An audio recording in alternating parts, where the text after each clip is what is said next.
Do you feel bored? Or want another book that catches your interest from the beginning? Well, do I have a book for you? Drum roll, please. Zami, a new spelling of my name. Now you're probably asking why. Why this book? Zami, a new spelling of my name is a wonderful memoir of the life of Audre Lorde. Despite having held several titles throughout her life, Audre Lorde describes herself as a black, lesbian, mother, warrior, poet. Having to define herself by all those labels, she committed her life and abilities to fighting injustice to all of manifestations, including sexism, homophobia, and racism. Before going over the whole memoir, I want to talk about the title, Zami. Lorde informs the reader that Zami is a Karaiku name for women who collaborate, are friends, and are lovers. And you're probably wondering where did she get the idea from? As a matter of fact, Lorde's mother was born in the Caribbean island. Coming back to the memoir, I want to talk about some overviews. This memoir covers the years from her birth till the beginning of her 30s.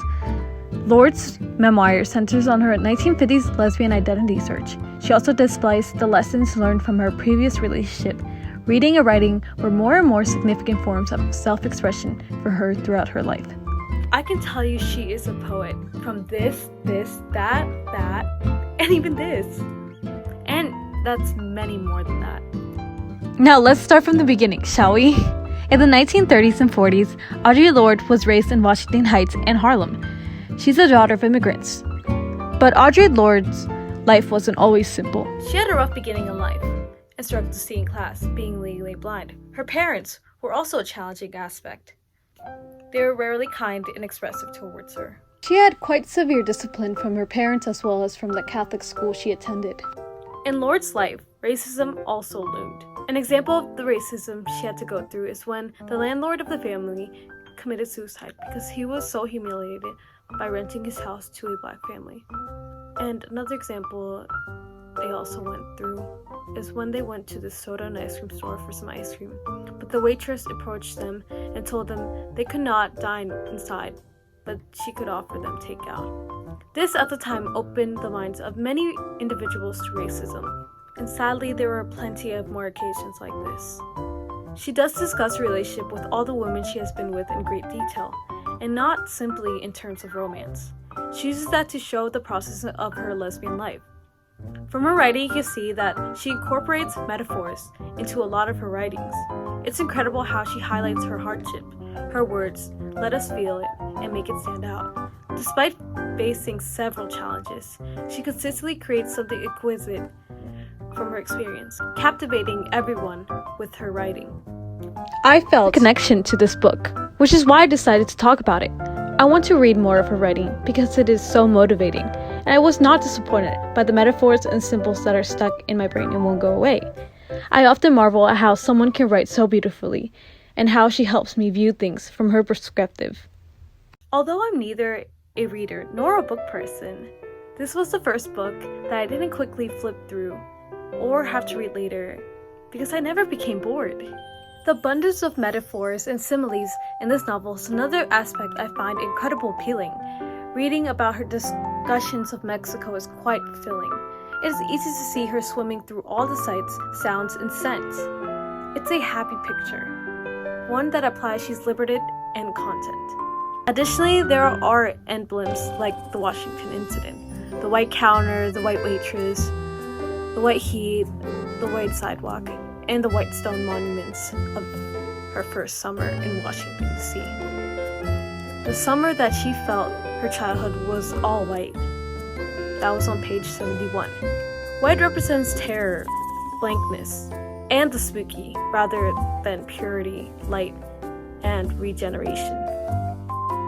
These type of memoirs that make the reader feel connected and help them blend in with the characters rather than merely telling their narrative are the kinds of novels, memoirs, or books I prefer to read. This book will not only help you connect with the character and comprehend the historical context in which it sets, but it will also enable you to reflect on and pose questions to yourself regarding your own sexual orientation and race. Her strength comes from her hardships as a lesbian, a woman, and a person of color. Regardless of age, gender, sexual orientation, or color, she overcame numerous obstacles in life, continued to inspire everyone by demonstrating her strength and never giving up. You will be able to learn about her life and poetry as a consequences of her memoir. She is gifted. Being a person of color and LGBTQ+ means facing several oppressive systems that exacerbate one another, including racism and homophobia. Being a lesbian, I could identify with a lot of the examples I saw, and it was difficult for me as a POC to witness the stereotypes and derogatory language directed against POC queers. Determining which community matters to me and where I belong is another challenge. Her powerful personality was not the only captivating aspect of this memoir. Her use of symbols, metaphors, similes, irony was also captivating. I tried writing like her, but it wasn't as beautiful as hers. She's a true artist, and I find it amazing how many different styles she could write in. She transitioned from writing poetry to her real memoir, which is striking. You'll read more about her life and work after finishing this book, as I did. I began to do research after reading this book, and I wasn't let down. She is a true inspiration to everyone, not just lesbians and people of color. In this book, she shared a wealth of information and her journey through various challenges. Reading about her inspiring me to believe that everyone can do anything was incredibly enjoyable. This book is visually appealing and encouraging.